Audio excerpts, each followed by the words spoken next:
കോതമംഗലം പിണവൂർക്കുടിയിൽ ഭീതി പരത്തി വീണ്ടും കാട്ടാനകൾ. കുട്ടമ്പുഴയിൽ കാട്ടാന ആക്രമണത്തിൽ ആദിവാസി യുവാവ് കൊല്ലപ്പെട്ടതിൽ വ്യാപക പ്രതിഷേധം.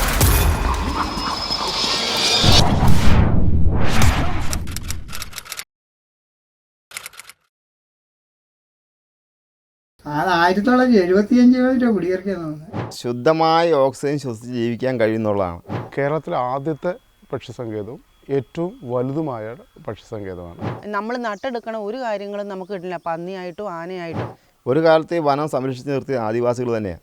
ആനയാണെങ്കിൽ ഞങ്ങളുടെ നാട്ടിൽ ഒരു 2 പേരെ കൊന്നിട്ടുണ്ട്.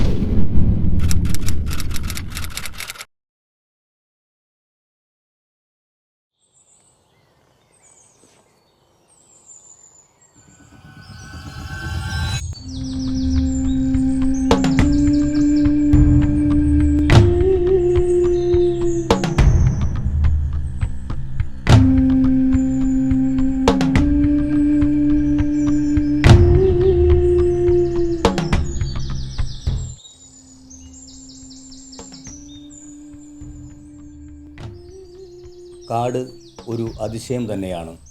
നമുക്കറിയാത്ത ഒരുപാട് കാര്യങ്ങൾ കാടുമായി ബന്ധപ്പെട്ടുണ്ട്. കഴിക്കാൻ പലതരം കിഴങ്ങുകൾ, നൂറോൺ, അങ്ങനെ പലതും ഉണ്ട്. പിന്നെ പുല്ലാനി എന്ന ഒരു തരം കാട്ടുവള്ളിയുണ്ട്. ഇത് ഇങ്ങനെ വെള്ളം ശേഖരിച്ച് വയ്ക്കും. കാട്ടിലൊക്കെ പോകുന്ന സമയത്ത് ദാഹിക്കുമ്പോൾ ഈ കാട്ടുവള്ളി വെട്ടി ഇതിൽ നിന്ന് വരുന്ന വെള്ളം കുടിച്ച് ദാഹം മാറ്റാറുണ്ട്.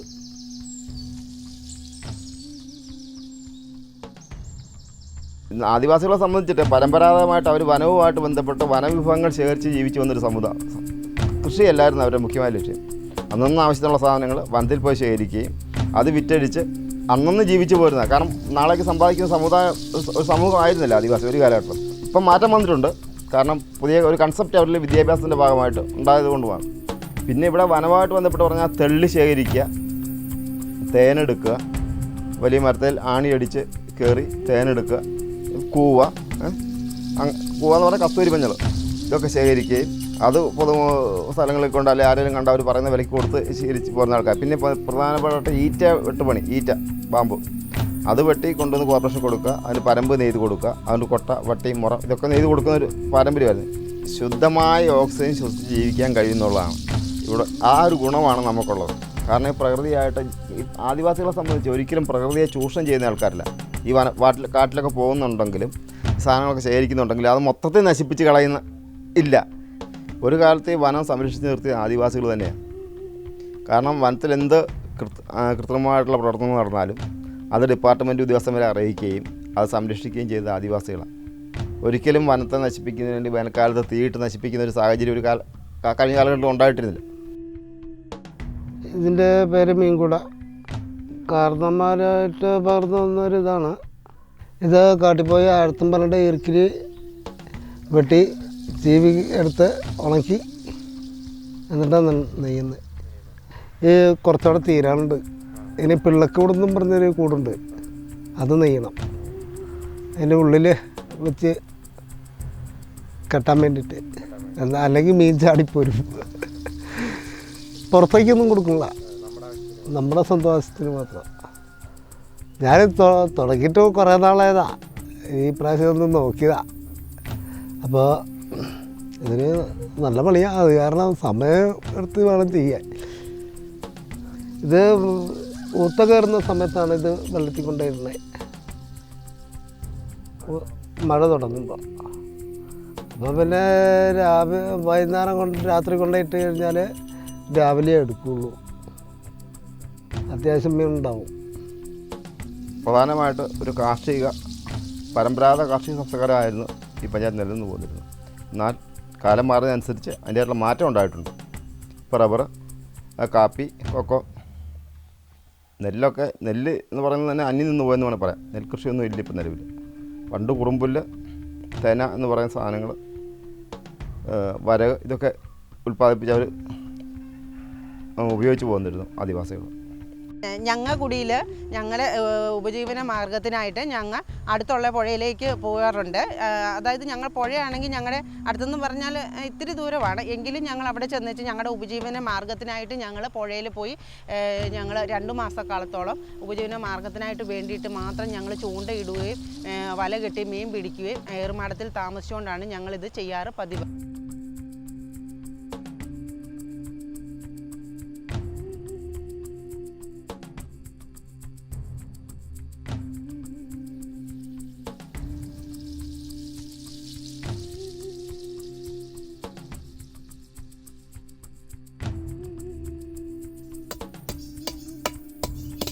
ഇതിന് ഇഞ്ചതല്ലിയെന്നും പറഞ്ഞ സാധനമുണ്ട്.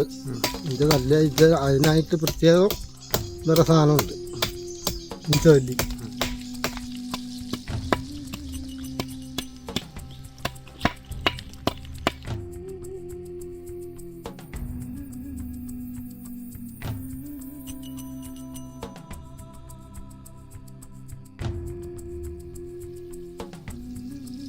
പ്രധാനമായിട്ട് ആദിവാസികൾ ഈ കോളനി അഭിമുഖീകരിക്കുന്ന വിഷയം എന്ന് പറയുന്നത് വന്യമൃഗ ശല്യമാണ്.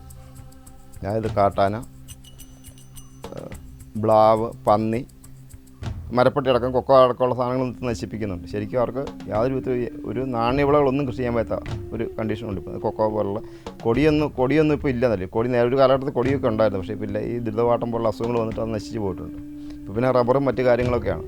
എന്നാലും തെങ്ങ്, വാഴ തുടങ്ങിയ വിളകൾ നമുക്ക് കപ്പ പോലുള്ള വിളകൾ കൃഷി ചെയ്യാൻ പറ്റുന്ന സാഹചര്യം നിലനിൽക്കുന്നുണ്ട് വന്യമൃഗ ശല്യം കാരണം.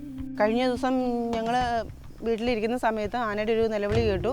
അന്നേരം എന്താണെന്ന് അറിയത്തില്ലായിരുന്നു. ഇവിടെ ഇട്ടിരിക്കുന്നുണ്ട്. അപ്പോൾ ഇറത്തെ തട്ടിയതാണ് ഞങ്ങൾ ഓർത്തത്. പക്ഷേ ഇറത്തെ തട്ടിയത് തന്നെയായിരുന്നു. കാരണം വെച്ചാൽ നേരം വെളുത്ത് ഞങ്ങൾ വന്ന് നോക്കുമ്പോൾ ആന തോട്ടിയിൽ നിന്ന് നമ്മൾ കുളിക്കാൻ വരുന്ന വഴിയിൽ നിന്ന് ആന ഇങ്ങനെ കയറി വന്നിട്ട് ഈ ഇറത്തിൻ്റെ തൂക്കയിലേക്ക് വന്ന് തുമ്പിക്കൈ മുട്ടി. ആനയുടെ തുമ്പിക്കൈ മുട്ടിയപ്പോഴത്തേക്കിന് ആന വലിയ വായിൽ അലറി. അന്നേരമാണ് ഞങ്ങൾക്ക് മനസ്സിലാവുന്നത് ഇറത്തെ മുട്ടിയത് കൊണ്ടാണ് ആന അലറിയതെന്നും. അതുപോലെ തന്നെ ആന കയറി വന്നപ്പോൾ നമുക്ക് ഇറത്തിനൊരു കാലുണ്ട്. ഈ ഇറത്ത് മുട്ടിയതിൻ്റെ കലിക്കും നൊമ്പരം ആയതിൻ്റെ കലിക്കും അതെന്ത് ചെയ്തു, ഈ ഇറത്തിൻ്റെ കാലയിലേക്ക് തൊഴിച്ച് അത് മറിച്ചിട്ട് കഴിഞ്ഞിട്ട് അന്നേരം അന്നേരം അവിടെ ഓഫായി കഴിഞ്ഞ ശേഷം ആന അന്നെന്തോ ആ ഭാഗ്യം കൊണ്ട് കന്നാരക്കകത്ത് കയറിയുമില്ല, സൈഡ് വഴി അതങ്ങ് മാറിപ്പോവുകയും ചെയ്തു. അങ്ങനെയാണ് ഉണ്ടായത്. അതുപോലെ ആന കയറി വന്ന പാടാണ് ഇത്. വീടിനോട് ചേർന്നും രാത്രി സമയങ്ങളിൽ കൃഷിയിടങ്ങളിലും വന്ന് കൃഷികൾ നശിപ്പിക്കുകയോ, അതുകൊണ്ട് ഞങ്ങൾക്ക് കപ്പയാണെങ്കിലും വാഴയാണെങ്കിലും ഒക്കെ നടുന്ന കൃഷികളാണെങ്കിലും നശിപ്പിക്കണം. അതുകൊണ്ട് ഞങ്ങൾക്ക് ഭക്ഷണ രീതിയിൽ അതുകൊണ്ട് ഞങ്ങൾക്ക് ഭയങ്കര ബുദ്ധിമുട്ടുള്ള ഒരു കാര്യമാണ്. ഭക്ഷണം ഞങ്ങൾക്ക് നമ്മൾ നട്ടെടുക്കണ ഒരു കാര്യങ്ങളും നമുക്ക് കിട്ടില്ല. പന്നിയായിട്ടും ആനയാണ് കൂടുതൽ ഇവിടെ ശല്യം. ആനയാണെങ്കിൽ ഞങ്ങളുടെ നാട്ടിൽ ഒരു 2 പേരെ കൊന്നിട്ടുണ്ട്. രാത്രിയിൽ കുളിക്കാനായിട്ട് തോട്ടിൽ പോയ സമയത്ത് ആ മനുഷ്യനെ തോട്ടിൽ നിന്ന് വലിച്ചെടുത്തുകൊണ്ട് പോയി കാട്ടിലേക്ക് കൊണ്ടുപോയി തോടിൻ്റെ ഒരു സൈഡിലിട്ട് ചേറിൻ്റെ അകത്ത് ചവിട്ടി താത്തി കൊല്ലുകയോ ചെയ്തിട്ടുണ്ട്. അതുപോലെ തന്നെ കുട്ടികളാണെങ്കിലും രാവിലെ നമ്മൾ റോഡിൽ കൂടെ പോകാനായിട്ട് പേടിച്ചാണ്, കാട്ടിൻ്റെ സൈഡിൽ കൂടെയാണ് ഞങ്ങൾക്ക് സ്കൂളിൽ പോകേണ്ടത്. കുട്ടികൾ റോഡിൽ കൂടെ വരുമ്പോൾ കാട്ടിലേക്ക് നോക്കിയാണ്, വഴിയിലേക്ക് നോക്കാനായിട്ട് പിള്ളേർക്ക് സാധിക്കണില്ല. കാരണം എന്താണെന്ന് വെച്ചാൽ ആന റോഡിൻ്റെ ഇരുവശങ്ങളിലും നിൽക്കുന്നത് കൊണ്ടും അതും ഭയങ്കര ഒരു ഭയാനകമാണ്. അതുകൊണ്ട് ഞങ്ങൾക്ക് ഫെൻസിങ് ആണ് ഏറ്റവും വലിയ ഞങ്ങളുടെ രക്ഷയും കാര്യങ്ങളും. പക്ഷേങ്കിൽ ഫെൻസിങ് എല്ലാ സ്ഥലത്തും ഞങ്ങൾക്ക് ഇല്ല. പുറക്കളിച്ചിരുന്നിട്ട് അവർ ആനയെ തുരത്തുകയാണ് ചെയ്യാറ് പതിവ്. അതുപോലെ തന്നെ അവർ ഗുണ്ടു പൊട്ടിക്കുകയും നമ്മുടെ ഒരു കുഴലുണ്ട് അവരുടെ കയ്യിൽ. ആ കുഴലിൽ നിന്ന് അവർ വെടി ശബ്ദം പോലെ ഒരു ശബ്ദം ഉണ്ടാക്കുമ്പോഴത്തേന് ആന പോവാറില്ല. ആന തിരിച്ച് പോർച്ചുകാരുടെ നേരെയാണ് വരാറ് പതിവ്. അവരും പേടിച്ച് മാറുക തന്നെയാണ് ചെയ്യാറുള്ളത്. അതുപോലെ തന്നെ ഫെൻസിങ്ങിൻ്റെ അടുത്തെങ്ങും ഒരു മരം ഒന്നും ഇല്ലാത്തടത്താണ് സാധാരണ ഫെൻസിങ് ഇടാറ്. ആ ഫെൻസിൻ്റെ അടുത്ത് ഇത് മറിയാൻ വേണ്ടി, അതായത് കന്നാരയ്ക്കുള്ളിൽ കൃഷിയിടങ്ങളിലേക്ക് ഇറങ്ങാൻ വേണ്ടി ദൂരെ ഇടങ്ങളിൽ ചെന്ന് മരങ്ങൾ പറിച്ചുകൊണ്ട് വരുവാണ്. ആ മരങ്ങൾ പറിച്ചുകൊണ്ട് വന്ന് ഫെൻസിൻ്റെ മുകളിലേക്ക് ഇടുവാണ്. അപ്പോൾ ഫെൻസിങ്ങിൻ്റെ എർത്ത് അവിടെ നഷ്ടപ്പെട്ടു. ആ ഫെൻസിങ്ങിൻ്റെ എർത്ത് പെട്ടെന്ന് ബോധ്യമാകുമ്പോൾ ആന അതിനുള്ളിൽ കയറി കൃഷിയിടങ്ങൾ നശിപ്പിക്കാറാണ് മിക്കപ്പോഴും ചെയ്യാറ് പതിവ്. അത് ആനേനെ തുരത്താൻ പോർച്ചുകാർ തന്നെയാണ് ഇവിടെ വരാറ് പതിവ്. പോർച്ചുകാർ വരുമ്പോൾ പോർച്ചുകാരയിൽ അതിന് വേണ്ടപ്പെട്ട മാർഗ്ഗങ്ങളൊക്കെ ഉണ്ട്. അവരത് ചെയ്യും. ഗുണ്ടായിട്ടും പടക്കമായിട്ടും അതുപോലെ കുഴലിലൂടെ വെടി പൊട്ടിക്കുന്ന ഒരു ശബ്ദം, അങ്ങനെയൊക്കെയാണ് അവർ ചെയ്യാറ്. പിന്നെ വന്യമൃഗത്തിന് സ്ഥായിയായിട്ടൊരു പരിഹാരമില്ല. ഇപ്പോൾ ഒരു ഫെൻസിങ് ചെയ്താൽ പോലും അതിന് ഫോളോ അപ്പ് ഇല്ല എന്നുള്ളതാണ്. ഒരു കാര്യം ചെയ്തിട്ട് പോയിട്ട് കാര്യമില്ല. ഒരു കപ്പ ഇട്ടച്ച് പോയാലോ അല്ലെങ്കിൽ ഒരു തെങ്ങ് വെച്ചിട്ട് പോയാലോ പിന്നെ അതിന് ബാക്കി പണികൾ ചെയ്യേണ്ടത് എന്ന് പറഞ്ഞ പോലെ ലക്ഷങ്ങൾ അല്ലെങ്കിൽ കോടികൾ മുടക്കി 10, 20, 30 ലക്ഷം രൂപ മുടക്കിയിട്ട് ഫെൻസിങ് ചെയ്ത് പോകും. പക്ഷേ പിന്നെ ഫോളോ അപ്പ് ഇല്ലാത്തതിനെ കൊണ്ട് അത് കാട് കയറിയും അല്ലെങ്കിൽ എന്തെങ്കിലും ആന കളഞ്ഞും അത് നശിച്ചു പോകും. അതുകൊണ്ട് നമുക്ക് പ്രയോജനം ഉണ്ടാകുന്നില്ല.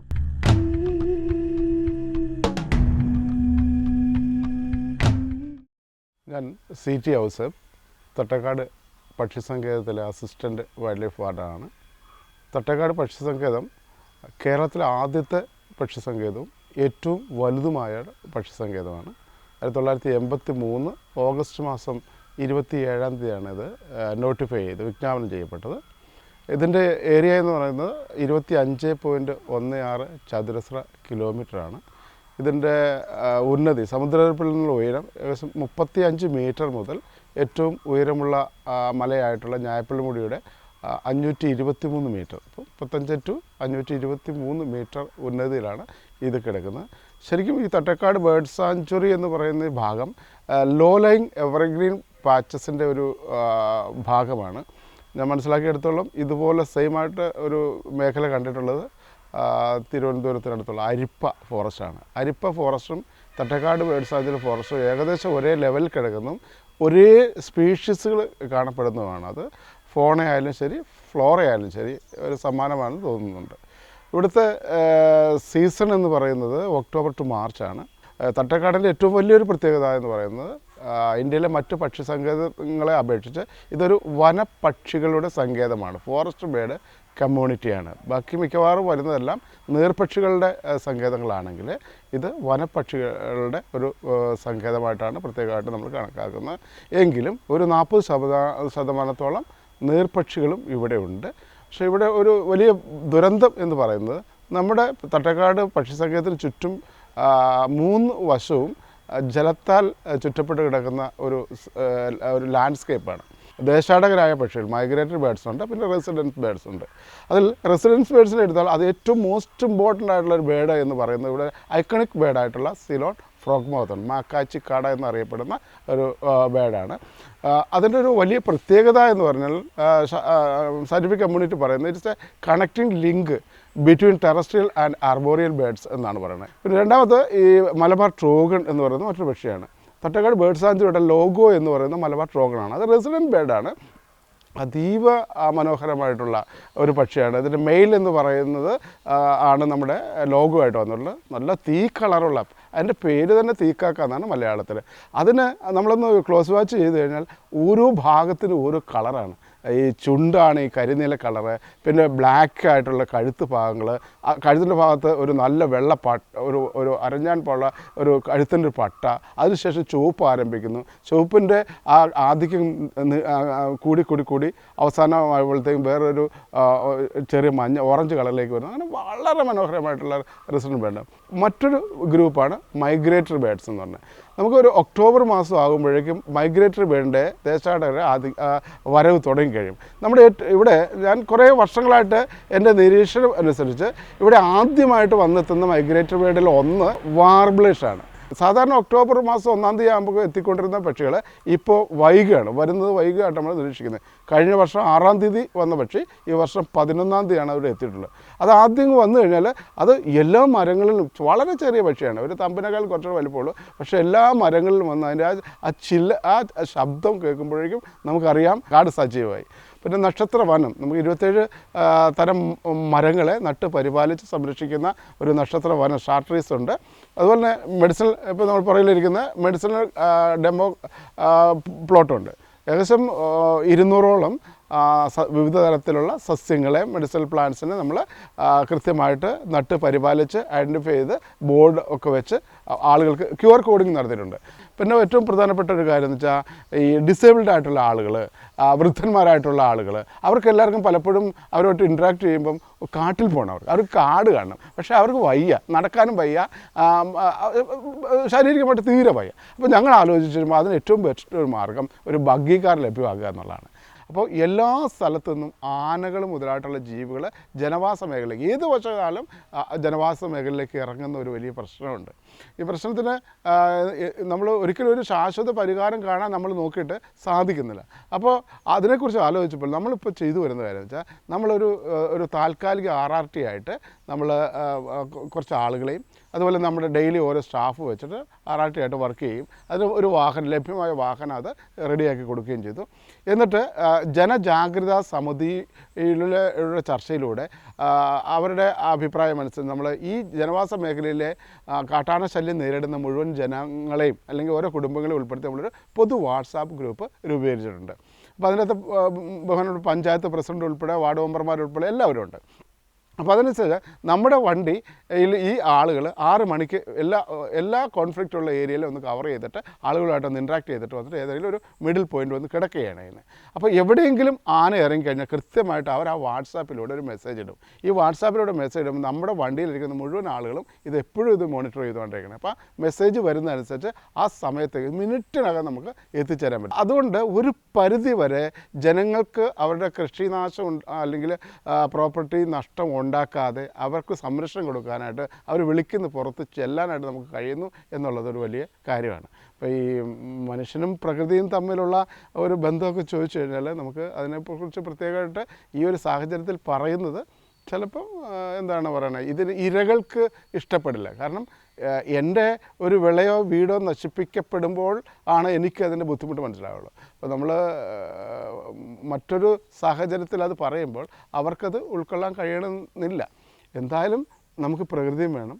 നമുക്ക് പ്രകൃതി എന്ന് പറയുന്നത് തന്നെ ജീവജാലങ്ങളാണല്ലോ എൻ്റെ അകത്ത് ഉദ്ദേശിക്കുന്നത്. ജീവജാലങ്ങളും അവയെ നിയന്ത്രിക്കുന്ന എൻവയോൺമെൻറ്റുമാണ്. അപ്പോൾ ഇവ രണ്ടിനെ നമ്മൾ സംരക്ഷിക്കണം. വനം വകുപ്പിൽ നമ്മുടെ അധികാരങ്ങൾ ഉപയോഗിച്ചുകൊണ്ട് ഇവ രണ്ടും ഒരുപോലെ കൺസർവ് ചെയ്യാൻ ചെയ്യുന്നു. നമ്മൾ പക്ഷികളെ കൺസർവ് ചെയ്യുന്നു, അവരുടെ ആവാസവ്യവസ്ഥ കൺസർവ് ചെയ്യുന്നു, ജനങ്ങളെ കൺസർവ് ചെയ്യാൻ ശ്രമിക്കുന്നു, അവരുടെ ജീവിതോപാധികളും എല്ലാം നമ്മൾ സംരക്ഷിക്കാൻ ശ്രമിക്കുന്നു. എഡ്ജ് എഫക്റ്റ് എന്ന് പറയുന്നൊരു എഫക്റ്റ് ഉണ്ട്. അത് കാട്ടിലുള്ള ഈ ഐലൻഡ് ബയോഗ്രാഫിയിൽ പറയുന്നൊരു കാര്യം എന്താണെന്ന് വെച്ചാൽ ഓരോ ഐലൻഡിലും അതിൻ്റെ എഡ്ജിലായിരിക്കും ഡൈവേഴ്സിറ്റി കൂടുതൽ. അതങ്ങനെ ഒരു പറയുന്നുണ്ട്. പക്ഷേ കാടിനെ സംബന്ധിച്ച് പറയുകയാണെങ്കിൽ കാട്ടിലൊക്കെ ഉള്ള ജീവികൾ ആ എഡ്ജിലേക്ക് വരാനുള്ള പ്രേരണ ഉണ്ടാവും അത്രേ. അങ്ങനെ വന്നുകൊണ്ടിരിക്കുക. അപ്പോൾ ആ എഡ്ജിലേക്ക് വരുമ്പോൾ അവിടെ എന്താണ് സംഭവിക്കുന്നത്, ഈ ഡൈവേഴ്സിറ്റി കൂടുതൽ മാത്രമല്ല ഇവിടെ വരുമ്പോൾ സംഭവിക്കുന്ന ആളുകൾ നട്ടുപിടിപ്പിച്ച പൈനാപ്പിളും വാഴ, തെങ്ങ്, കവുങ്ങ് അങ്ങനെയുള്ള നല്ല പാലറ്റീവായിട്ടുള്ള ഫുഡ് കിട്ടുകയാണ്. അപ്പോൾ ഒരിക്കലും അവൻ അത് വന്ന് കണ്ടു കഴിഞ്ഞാൽ പിന്നെ അവനവിടുന്ന് പോകാൻ പറ്റാത്തൊരു അല്ലെങ്കിൽ പോകാൻ ഇഷ്ടമില്ലാത്തൊരവസ്ഥ വരും. കാരണം കാട്ടിൽ അലഞ്ഞ ഫുഡ് എടുക്കേണ്ട കാര്യമില്ല, ഈസി ഫുഡായിട്ട് അവന് കിട്ടുകയും ചെയ്യും. ഇപ്പോൾ നമ്മളിപ്പം ഏറ്റവും ആധുനികമായിട്ട് ചെയ്യാൻ ഉദ്ദേശിക്കുന്ന കാര്യങ്ങൾ ഇപ്പോൾ ഹാങ്ങിങ് ഫെൻസ് എന്നൊരു സാധനമുണ്ട്. അത് നല്ല നബാർഡിൻ്റെ ഒക്കെ സഹായത്തോടെ ഏകദേശം 9 ലക്ഷം രൂപയോളം ആവും അതിൻ്റെ 1 കിലോമീറ്റർ. പക്ഷേ അത് വളരെ ശാസ്ത്രീയമാണത്. ആ ശാസ്ത്രീയമായി സ്ഥാപിക്കുന്ന ഈ ഫെൻസിങ്ങിനെ നമ്മൾ ജീവനക്കാരെ ഉപയോഗിച്ചുകൊണ്ട് നിത്യേന പരിപാലിച്ചങ്ങ് പോയാൽ, ഇപ്പോൾ ഒരു യാദൃശ്യമായിട്ടൊരു മരം ഒടിച്ചിട്ടാൽ സെക്കൻഡിനുള്ളിൽ അത് മാറ്റപ്പെട്ടത് പുനഃസ്ഥാപിച്ച് വെക്കണം. അങ്ങനെ വെച്ച് കഴിഞ്ഞാൽ ശരിക്കും ഇതിൻ്റെ അടിയെ പേടിയാന്നുള്ള കാര്യം നമുക്ക് കൃത്യമായിട്ട് മനസ്സിലാക്കിയിട്ടുണ്ട്. ഈ ആനയ്ക്ക് ഇതിൻ്റെ ഷോക്ക് കിട്ടിക്കഴിഞ്ഞാൽ അവർ നല്ല പേടിയുണ്ട്. അപ്പം ഇവ മരം മറിച്ചിടാൻ തുടങ്ങുമ്പോൾ തന്നെ നമ്മൾ അറിയുകയും ആ സാധനം നീക്കം ചെയ്ത് അത് പരിപാലിച്ച് പോവുകയും ചെയ്ത ഏറ്റവും ശാശ്വത പരിഹാരം അതാണ് ഇപ്പം നിലവിലുള്ള ഏറ്റവും ചിലവ് കുറഞ്ഞ രീതിയിൽ എന്നുള്ളതാണ് നമ്മൾ മനസ്സിലാക്കുന്നത്. അപ്പോൾ അത് നമുക്ക് പ്രപ്പോസ് ചെയ്തിട്ടുണ്ട്. ഇപ്പോൾ ഇവിടെ നമ്മളൊരു 3 കിലോമീറ്ററോളം നമുക്ക് അനുവദിക്കും എന്ന് പറഞ്ഞിട്ടുണ്ട്. ഇപ്പോൾ നമ്മുടെ ബഹുമാനപ്പെട്ട ചീഫ് വൈൽഡ് ലൈഫാണ് ഒരു പുതിയ പ്രോഗ്രാം ആവിഷ്കരിച്ചിട്ടുണ്ട്. മിഷൻ ഫെൻസിങ് എന്നാണ് അതിൻ്റെ പേര്.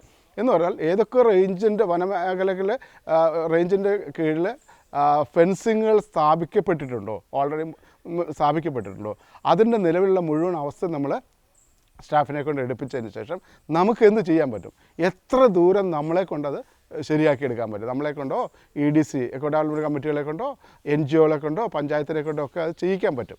അതിനുശേഷം അതിന് വേറെ എവിടെന്നെങ്കിലും ഫണ്ട് ലഭ്യമാകണമെങ്കിൽ ഫണ്ട് ലഭ്യമാക്കണം ഡിപ്പാർട്ട്മെൻറ്റിൽ നിന്നുള്ള. അങ്ങനെ എത്രയും പെട്ടെന്ന് ഈ ഫെൻസിങ്ങുകൾ പുനഃസ്ഥാപിക്കുക എന്നുള്ളൊരു മിഷൻ തന്നെ സ്റ്റാർട്ട് ചെയ്തിട്ടുണ്ട്. അതിൻ്റെ പ്രാരംഭമായിട്ടുള്ള ജോലികൾ നമ്മൾ ആരംഭിച്ചും കഴിഞ്ഞു, എല്ലാം റിപ്പോർട്ട് ചെയ്യപ്പെട്ടു കഴിഞ്ഞു. ഇങ്ങനെ മനുഷ്യനും അതുപോലെ തന്നെ ജീവജാലങ്ങളും തമ്മിൽ ഒരു കോൺഫ്ലിക്റ്റ് ഇല്ലാത്ത നല്ല ഒരു ലോകത്തെ നമുക്ക് മുന്നിൽ കണ്ടുകൊണ്ട് മുമ്പോട്ട് പോകാം എന്ന് മാത്രം ആശംസിക്കുന്നു. നമസ്കാരം.